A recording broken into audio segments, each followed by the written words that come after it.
So, I'm joined here today by David Biesack, the Chief API Officer at Apiture.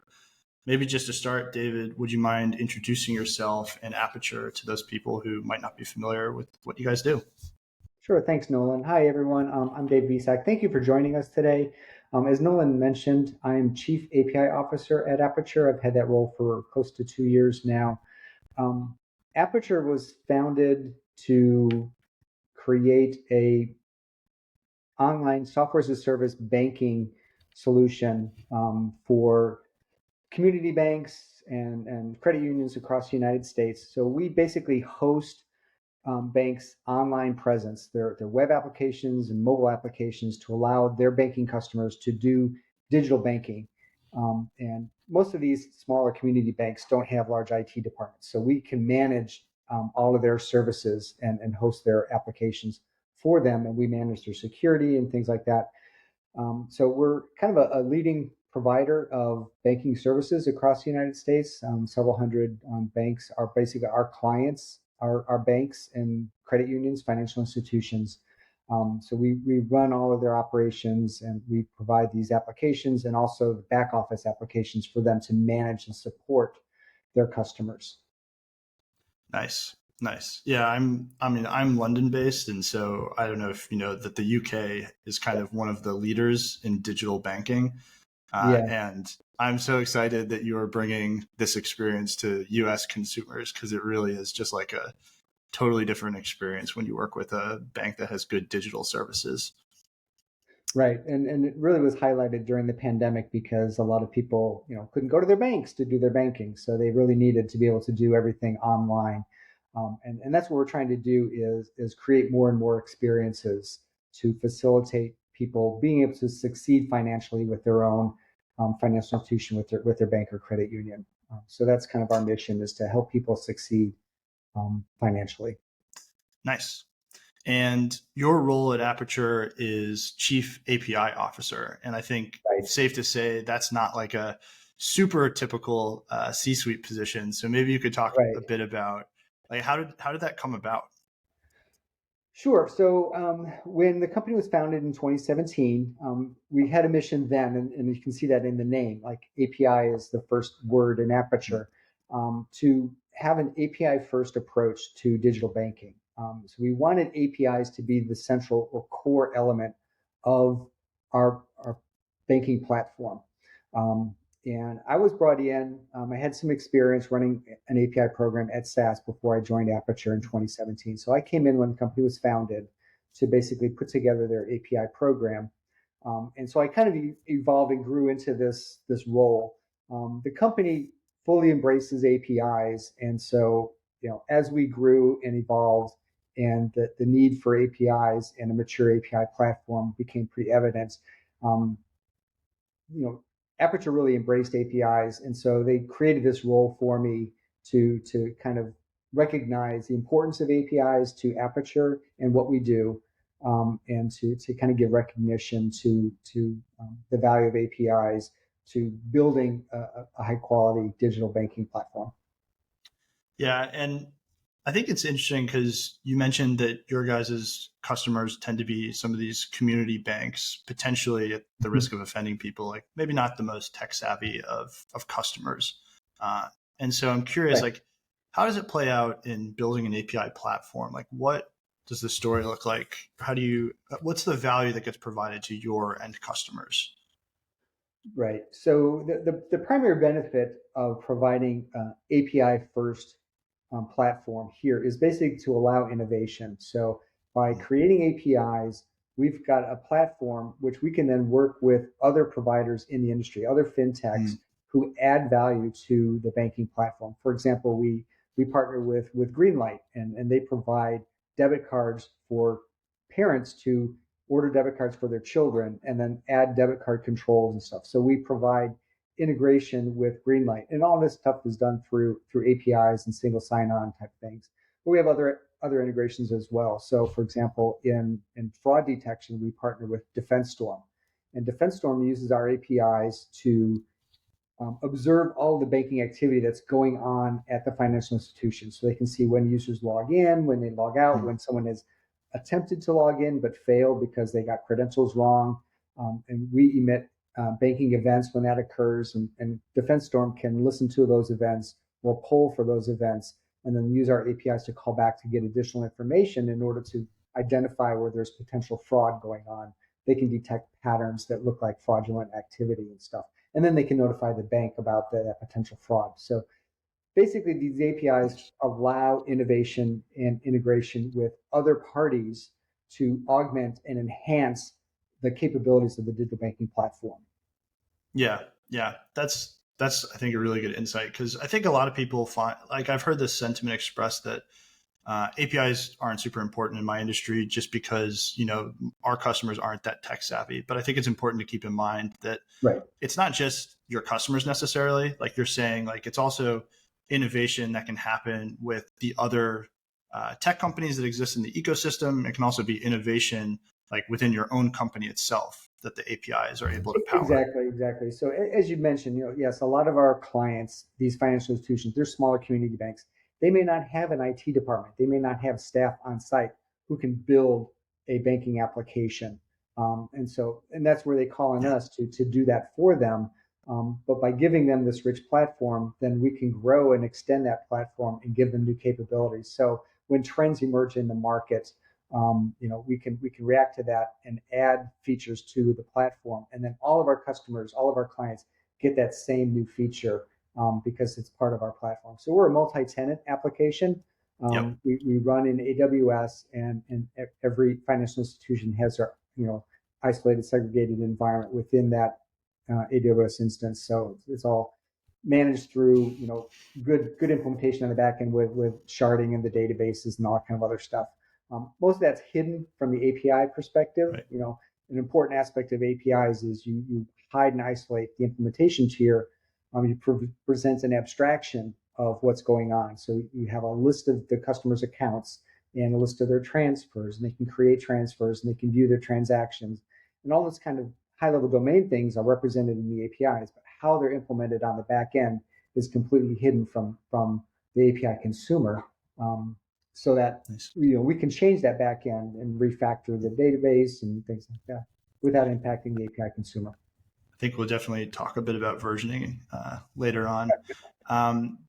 Curious, so going back to being the chief API officer, maybe you could explain a bit, what are some of the day-to-day responsibilities of you and the team within the engineering org?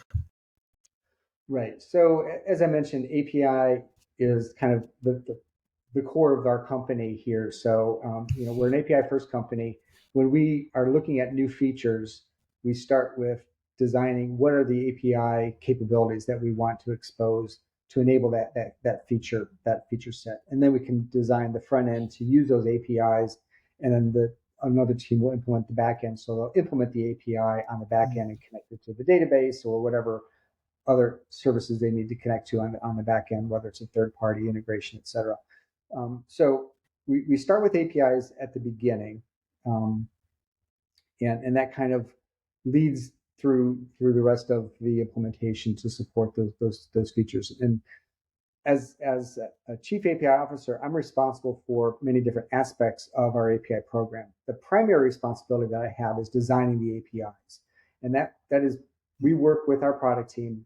They look at what feature we want to add to the system. So say we want to support a feature in credit unions called Skip a Pay. So I may have my auto loan with my credit union, but things are really tight this month. I'd like to be able to skip my auto loan payment this month, and you can go to your banking application, say skip that payment. And it doesn't remove the payment. It just tacks it onto the end of the loan. It'll extend your loan by another month.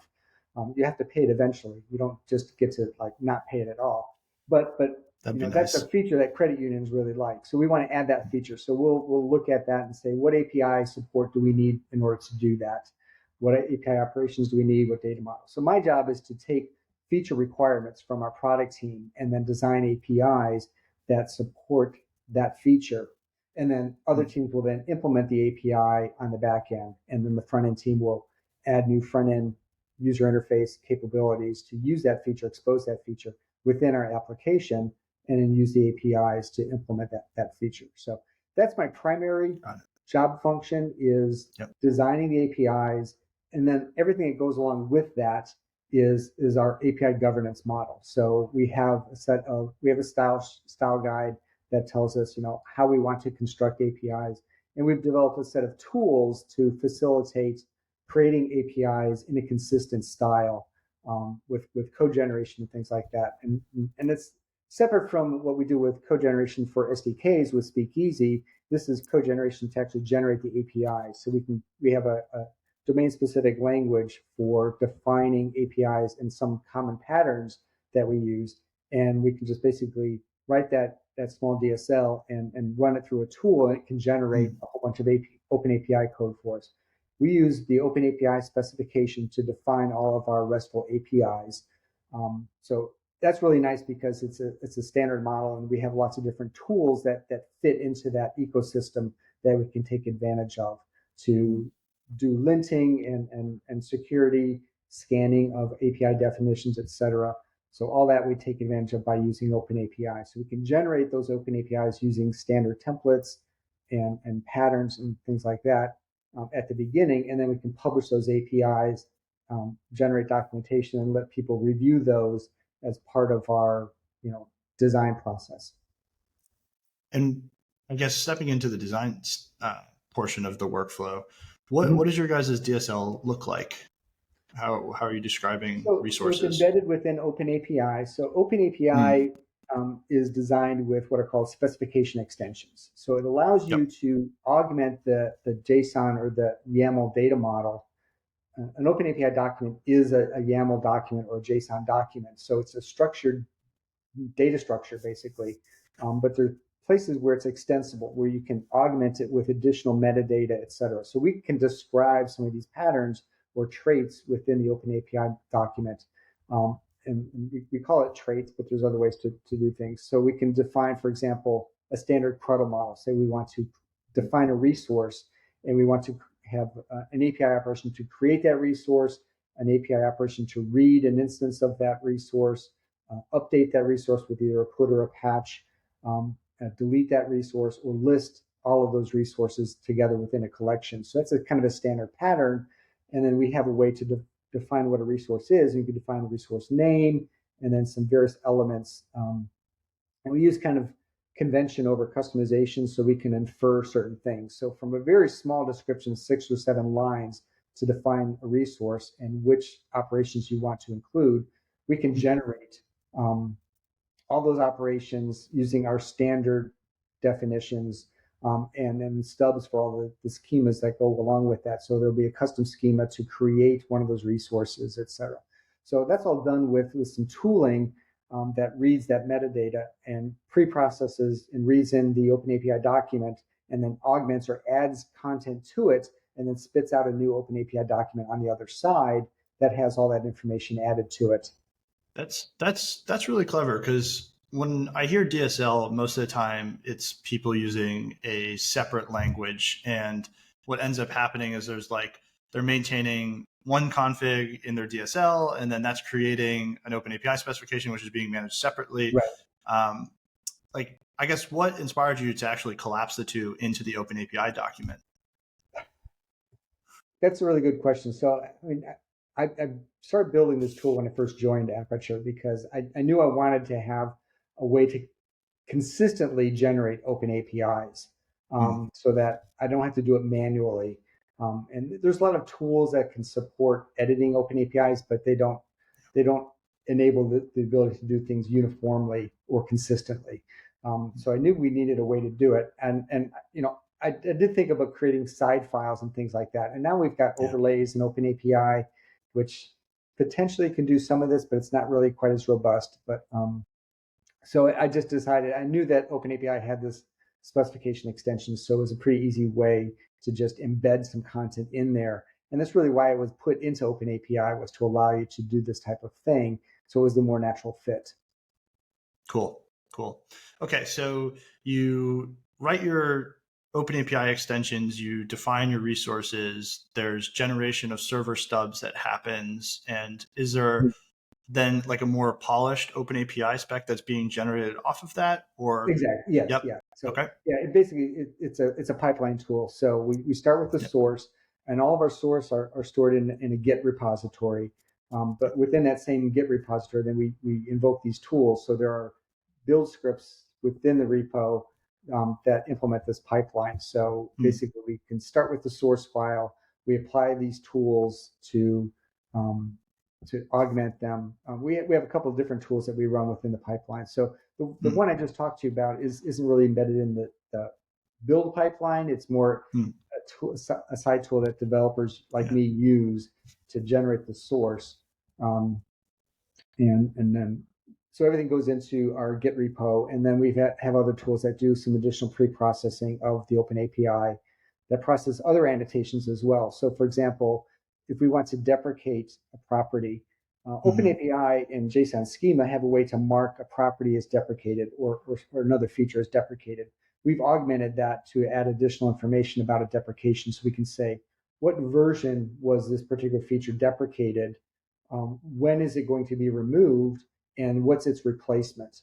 So that's important information when you're going to deprecate something. The consumer of the API needs to know what that deprecation means to them, how it's going to impact their code. So they need to know when that feature that's marked as deprecated, when's it going to go away. So we do that with additional annotations in the Open API, and that augments the API. So we take a source API that has these initial annotations in it, and it goes through this is the second tool, different from the CodeGen one that I talked about. But it's similar, but it's part of the pipeline. So it augments the API and can add additional API definition elements to the API. And that generates what we call the generated Open API, which comes out of our tooling. And then that is then used for the rest of the downstream processing. So that's what all the API consumers see is the output of these other tools. Got it. And we have other tools that are part of the pipeline too. So people who are familiar with Open API may have heard of Spectral.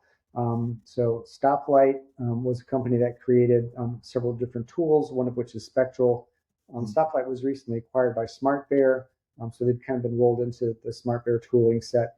But the Spectral tool still exists as an open source tool that does some static analysis of an Open API, and you can define rule sets to define, for example, your style guide. You can create rules that define your style guide, and then you can run the tool over your API to make sure that you're following the style guide, that you haven't forgotten something in an individual step. So we still do a lot of hand curated definition. When we edit the Open API file, we do a lot of hand editing of things to add things. So if the tools don't support automatically generating things, it's a new scenario, a new feature that's not supported by the tools. We still do a lot of hand editing, but then we apply Spectral to kind of cross-check to make sure we haven't forgotten anything. So there's quite a bit of utility from that. So there's an OWASP rule set for Spectral that can help identify where there may be potential security flaws in your API. So if you've got an operation but you didn't declare 429 too many requests failure, it'll warn you about that. Or if you didn't specify a max length for a string property or a max items constraint for an array property, it'll warn you about that.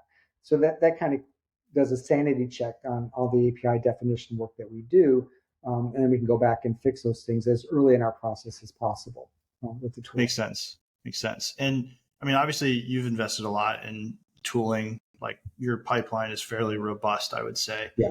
And one of the questions we hear a lot is people asking kind of, how do I know whether my API is good? Like, how can I measure that? And I think there's been like a proliferation of some of these tools, which kind of give you a grade that says, oh, your API spec is green, or it's red, or something, or it's a D, it's an A. And I actually think like what we find when we talk to some of the more advanced companies is they actually don't necessarily use a lot of quantitative metrics. Instead, I think API design is still a bit of an art, and it's kind of in people's heads. So I'm hoping that you can kind of take us into your head and let us know, like, what are you looking for when you want an API to be designed well, or like, what is your definition of good? Sure. So the ultimate definition of is an API good is, can people use it to achieve their goals, right? So you have to be in constant communication with the consumers of the API to say, can you read and understand this API? Can you then use it? Can you put it into place within your application and use the API and have a success with it? So that's the ultimate measure of, is an API good or not, is, can people use it and use it effectively and get their job done? That, as you said, that's a very subjective thing. It's kind of hard Yeah. to quantify that and measure that. So you have to do it through more indirect means by communicating with your development teams and making sure that, so for us, we really want to get that feedback from the front end team who is actually coding the API to say whether they can succeed and implement the user interface that our product team says, we want the user interface to look like this, and it's going to have to use the API, and then can they succeed and can they handle all the error situations? Hopefully the API documentation gives them enough information such that they can code to it and not have those error situations. So we give them good JSON schemas so they have good data models to start with, and then they can use SDK generation to generate classes. So if you're writing things in TypeScript or whatever, you can get some compile time safety to make sure that you're using the properties correctly, that you're passing all the required elements for an operation, and we haven't violated some of the other constraints and stuff. So that's really important, is to how easy is it for someone to use the API. I have other metrics that I use. I'm really big on good documentation. I really hate when I look at someone else's API and I don't even know what it's supposed to do, right? Someone else who's working at another company, everybody's got a lot of internal knowledge that's already up in their heads. There's implicit knowledge, and then they may write an API that reflects their system, but there's assumed knowledge there that's never explicit. And so oftentimes you get a lot of APIs that have that implicit knowledge in them, and you don't know about it. And then when you try to consume it, you don't know what they're talking about. There's a mental gap or mismatch between the developer's mental model of the system and the API provider's mental model of the system. So I try to reduce that friction and document things as well as I can to say, this is the purpose of this API. This is how you can use it. And here's a good description of what all these properties mean and what their impact is. So if you pass in this value as a value in your request body, this is what it's going to do in the system. Or if you invoke this operation, this is going to be the result of that. You'll see these effects in the system. Some people, think in the pure kind of RESTful definition of what REST really is, that adds too much coupling between the client and the service, between the client and the API. But I think mentally, the way most developers think, they need to have that understanding. They need to know what the behavior is of the API, not just this static interface definition or contract of what values you pass in and what values you get back out, but you really need to know the behavior. So I'm really very big on very good, clear, comprehensive documentation for the API, for all the operations, for all the parameters, for all the schemas and properties, what they mean, as opposed to just what type it is and things like that. And naming is good and important. It's important to have good names, and so I'm really big on. We use more verbose names, but we have naming guidelines on how to name things, etc., and that kind of helps with consistency as well. So my metrics for a good API is it documented? Is it clear? Does it capture the mental model, the domain model of someone who's going to be using that API in a way that they understand how to use it and how to use it correctly? And how do you pre-plan for some of the change that will naturally occur? Like, is there anything you can do? And what I mean by that is, sure. When you set out to design an API, you probably have an idea of like what the use case is going to be, how it's going to be used by your customers. And then, 2 years down the line, that API might be being used for something that you never anticipated. And now kind of the mental model you had previously is no longer quite on point. Is there anything you can do at the beginning to kind of account for that sort of change? Yeah, and it's like you just said. So, and this comes with experience. So I've been in the software industry for closing in on 40 years. So I've seen a lot. and I know how things change and evolve over time, and especially when you define a platform.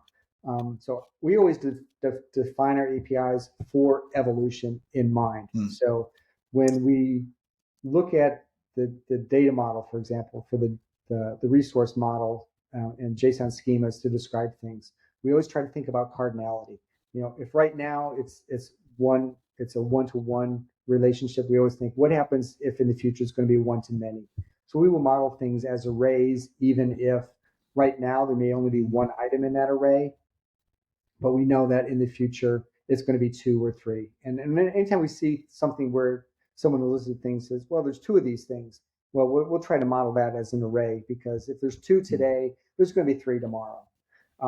We try not to use Boolean values all over the place, because typically Boolean is just a two-state value. And oftentimes something's going to be a three-state thing. So rather than just say whether an account or whether a banking product is available for digital account opening, if user can open an account online through the application, so we'll model that as an account availability, and it'll be an enumeration that lists things that you can do with that particular account banking product. Rather than have a Boolean that says true or false, something is true or false, we'll have an enumeration, and then we can add to that enumeration over time. So when I started at Apiture, one of the first things that I did was create a set of API design principles. So security is like at the forefront of that, but ease of use of the API is important, developer experience, and that's really kind of the other aspect of my job is developer experience, and evolution of the API. We try not to think so much about API versioning as we do think about API evolution. How will the API evolve over time, such as backwards compatible? We have a lot of design rules around that as to what's evolvable, and we use semantic versioning to capture that. So we version not only the API, which is what OpenAPI provides, but we also version all of our schemas. So every schema has a version number attached to it, and when we add a new property to a schema, we're going to bump the minor version of that schema. If we deprecate something, we'll say, okay, this was deprecated in version 1.6, and it would be removed in version 2.0. So that would be a breaking change to that particular schema version. So we can track that. And we'll bump a patch version if we update the description strings, for example, something that's not an API change. How do you handle the breaking change? Like, is there anything that you're doing on the tooling side to kind of, massage things, or is it more an exercise in communication?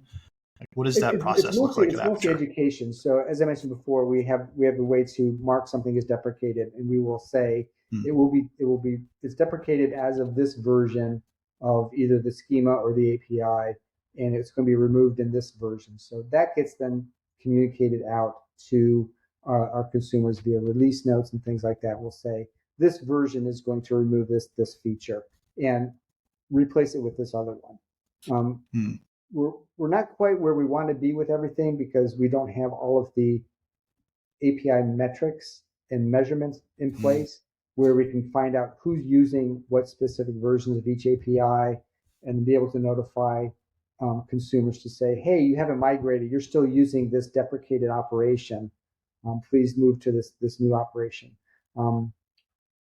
Fortunately, with kind of the very deep thought that we provide early on in our process, we eliminate a lot of the need to deprecate and have breaking changes in our APIs, because we anticipate things as much as possible and try to design things where we don't have to have breaking changes. So we're very careful about deciding which type to use for a particular property, such that we don't have to change that property's type and introduce a breaking change at some point in the future. So we've had very few cases where we've actually had to deprecate and remove something from the API, but it's an important thing to have that communication paths with the consumers and know who's using the APIs and how, so you can identify who's using a deprecated feature. And then if you're getting close to the end of life or where you're going to remove that feature, you can still identify who's using it and then communicate with them and help them evolve. Since we do run a multi-tenant environment, everybody gets the the latest version of all of our software at the same time. Mm. Since we run and build the front end application as well as the back end implementation, if things are it basically, if it's a private API that only our front end is using Yeah. against our back end, we control both sides of the equation, so we can manage that type of stuff. It's really where we have the public APIs, where we have third parties who are consuming those APIs, that we have to be a little bit more careful. Nice.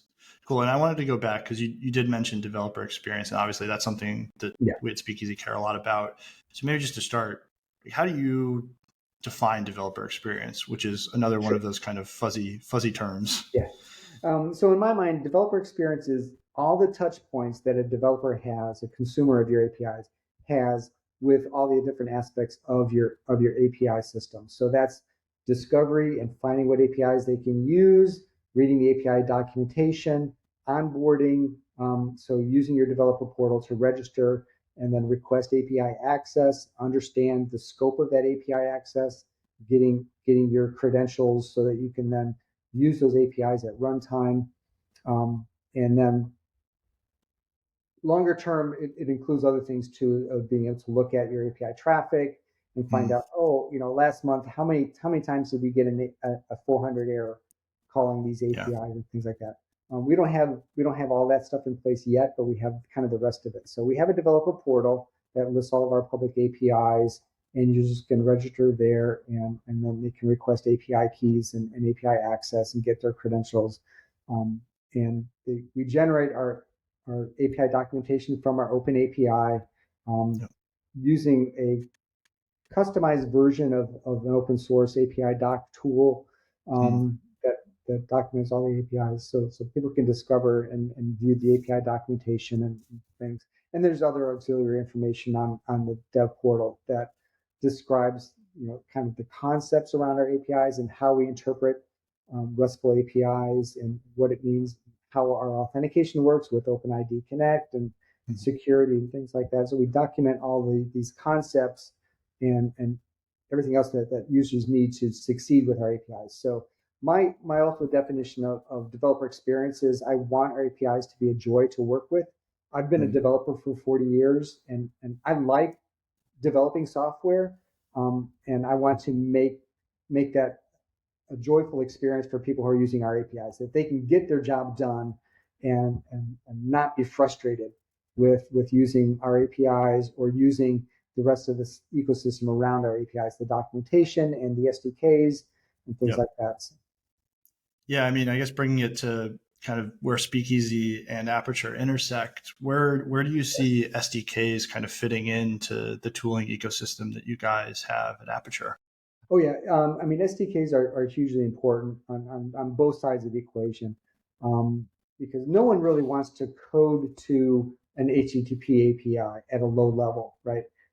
They want to be able to use type safety. So again, we concentrate on TypeScript SDKs, and so we wanted to generate TypeScript classes and interfaces such that people can code to those and have the tooling support them and tell them when they've made a mistake.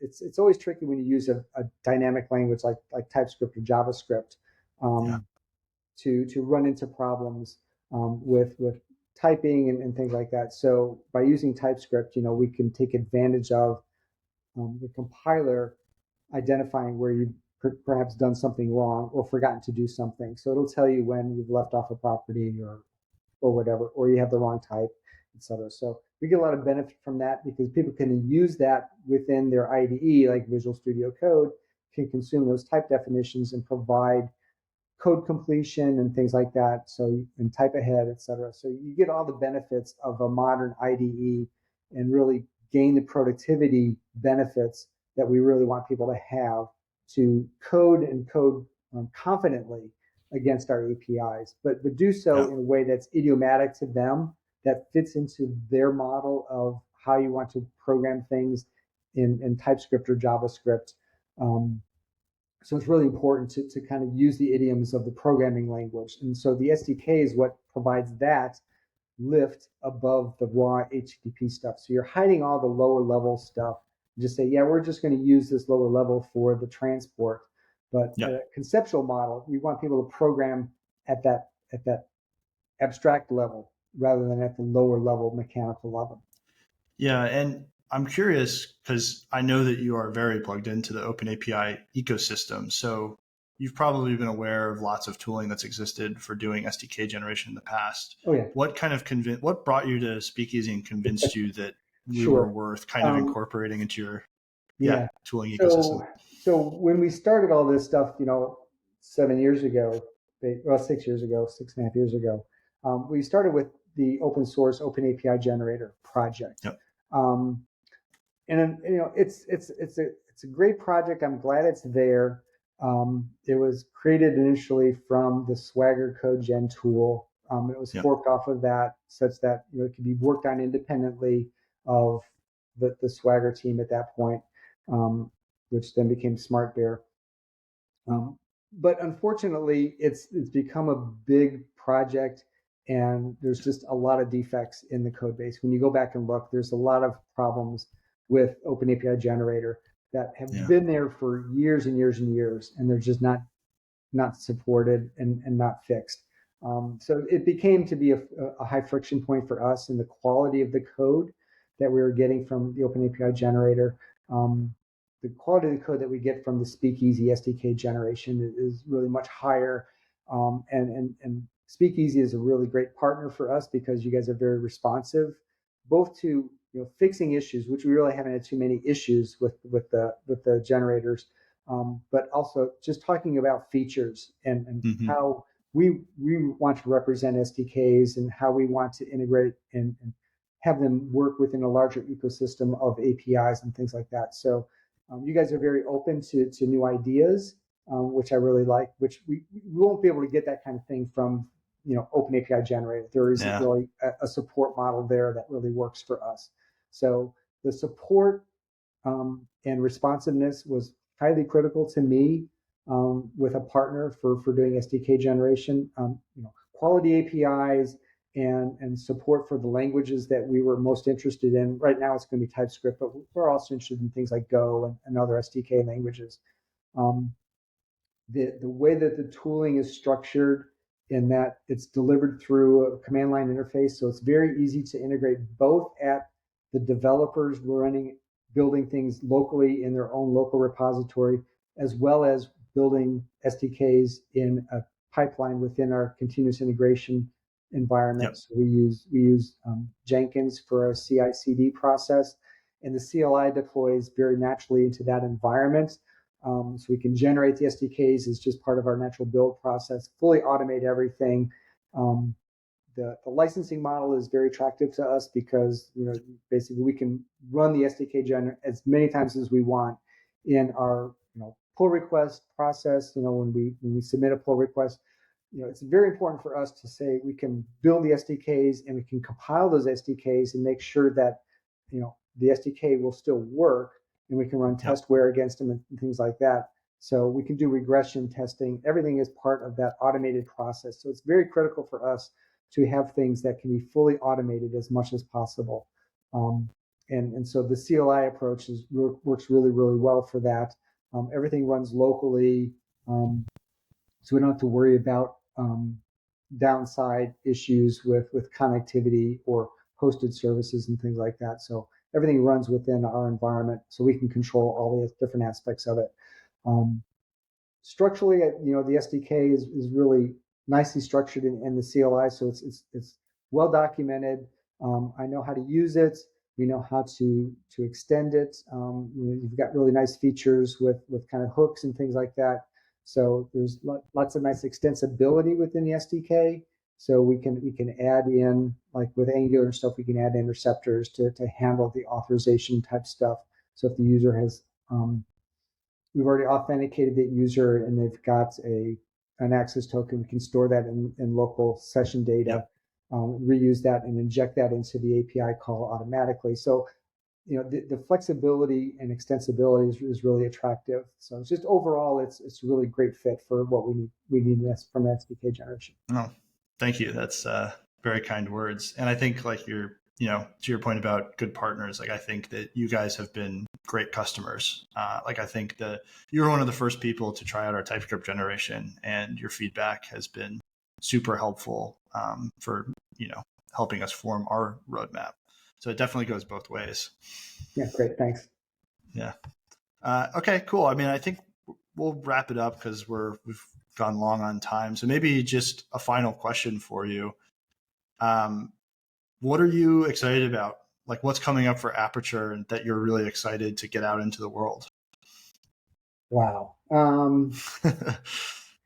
So my ultimate goal is to enhance, as I said, we've got the Apiture digital banking platform. So we've got a banking platform, and it's API based. I'm really excited about extending that platform in new ways to allow our partners and customers to add capabilities to the platform, either through APIs or through code injection or other types of things, to give them the ability to augment the system internally. So as part of a real platform, the ability to extend that platform through call outs or callbacks or webhooks or other capabilities. I'm really excited about the potential there. So that's what I'm most looking forward to over the next couple of years, is extending our platform a little bit more, such that third parties can then code to a platform SDK, slightly different from an API SDK, but how do you extend the platform by adding your own custom services to it to augment? So, for example, if you want to be able to do transaction augmentation, so when the user views their transactions, maybe you can add a little bit of information to those transactions, or add links so they can do something else related to that particular transaction, or add little icons that mean something. There's an unlimited number of things that people can do in banking in those directions. So that's really what I'm really excited about. Probably our listeners would be a little bit surprised that I didn't mention AI. I'm just going to kind of stay away from that. There's lots of people at Apiture who are really smart and are really looking at where AI is going to help. I'm more reserved around the AI scene. So I think that the AI will only be as good as the APIs that it has available to it, the way things are going now. So I think if you focus on building a great API platform, I'm sure that'll benefit whatever Apiture's AI endeavors are in the long term. Yeah, I spoke a little bit about the intersection of AIs and APIs at the Nordic APIs, Austin API Summit. So people want to look that up. I talked about the art of API design, and I talked a little bit about the human aspect of API design, and then using AIs to augment both API design and then systems that consume APIs. So there's a lot of thought going on in this space right now. So definitely. All right, cool. David, thanks for joining me. I think this was a really good chat, and thanks to everyone who tuned in. All right. Hey, thanks everyone. All right. Thank you, Nolan. See you later. Bye.